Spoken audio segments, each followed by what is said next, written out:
I don't have message to anybody. I have message only to those refugees who are here. So the Hungarians are here. Hungary is a good friend of Ukraine and Ukrainian people. If they need any help, we are here. They can count on us.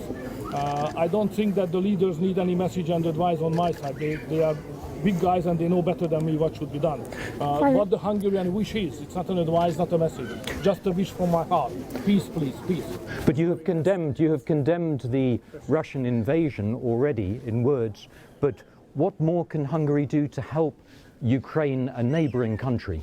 So we try to provide all the chance for negotiations, because what is going on now is war. The war can be stopped only by negotiations and peace talks and ceasefire. But it does not depend on the European leaders or the Hungarian Prime Minister. It depends on the Russians and the Ukrainians, basically the Russians. So we try to facilitate all the negotiations on behalf of Hungary. We even provided the chance to come to Budapest to negotiate for peace talks, whatever. So if they need us in order to make peace, Hungary is always available.